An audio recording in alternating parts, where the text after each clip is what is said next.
apa yang ditentukan oleh Allah Subhanahu wa taala. Ketika ada dalil yang belum kita pahami, jangan disalahkan dalil. Yang rusak itu akal kita. Rasa-rasanya bertentangan lah. Tak masuk akal. Dari mana saya katakan tadi? Dari mana Anda mengatakan tidak masuk akal? Tidak masuk akal. Apa saja semua masalah dunia ini masuk akal. Cuman ada yang bisa dicerna oleh akal, ada yang tidak bisa dicerna oleh akal. Hanya saja manusia ketika tak bisa dicerna oleh akalnya, dia bilang tidak masuk akal. Itu yang jadi masalah. Allah berikan kita akal bukan untuk mengotak-ngatik syariat. Allah beri kita akal untuk menerima syariat, lalu berfikir bagaimana cara menjalankan syariat.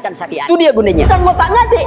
Maka itu dunia pengetahuan dulu berkembang. Kenapa? Karena orang Islam menerima syariat, lalu mereka berfikir bagaimana memudahkan mereka mengamalkan syariat. Muncullah penemuan-penemuan.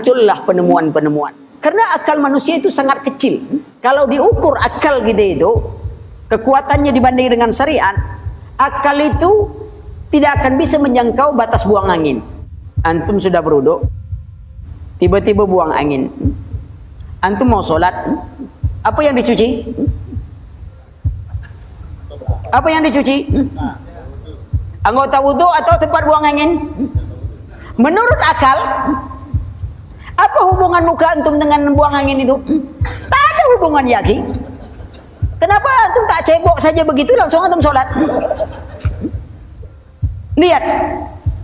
Lalu kita katakan kepada mereka, kalau masalah buang angin saja, akalmu harus tunduk pada syariat.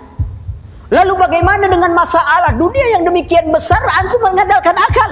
Bukankah Allah sudah sebutkan, wa in tanazatum fi syai'in farudduhu ila Allah. Kalau kalian berbeda pendapat tentang sesuatu, kembali kepada Allah dan Rasulnya. Lalu engkau katakan kembali pada akal. Lihat, akal tak bisa melampaui masalah buang angin. Masalah buang angin saja, akalmu harus tunduk pada syariat. Ada pohon besar, ikhwan. Pohon besar itu disuruh seorang menebang pohon yang sangat besar. Di situ ada kapak, ya. Di situ ada senso. Lalu kata si A, kita pakai senso biar cepat urusan. Tapi kata si B, apa guna tenaga yang dibagikan Allah? Kita pakai saja kapak. Kira-kira mana yang gila antara dua ini? Si A atau si B? Yang mau motong pohon besar dengan kapak atau pakai senso? Pakai kapak. Sekarang masalah dunia yang demikian besar, Allah katakan kembali kepada Allah dan Rasulnya. Lalu dia katakan, apa guna otak yang dibagikan Allah? Mana yang lebih gila?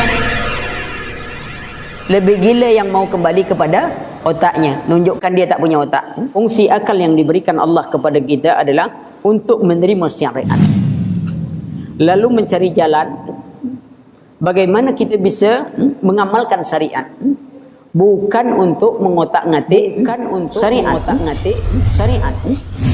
Hari ini apa? Akal digunakan orang untuk apa? Untuk mengotak-ngatik syariat. Man qala fil Quran bi ra'yihi aw bima la ya'lam falyatabawa ma'adahu minan nar. Siapa bicara tentang Al-Quran dengan akalnya atau tanpa ilmu, sediakan tempat duduknya dalam api neraka. Sekarang ada di depan kita kitab Allah dan sunnah Nabi sallallahu alaihi wasallam. Maka dahulukan ini. Kalau dia tidak sanggup kita cerna, maka menunjukkan ketinggian kitab Allah dan sunnah Nabi sallallahu alaihi wasallam. Tak bisa pikirkan gimana bentuk ini, lalu tak bisa. Tunduk kepada syariat.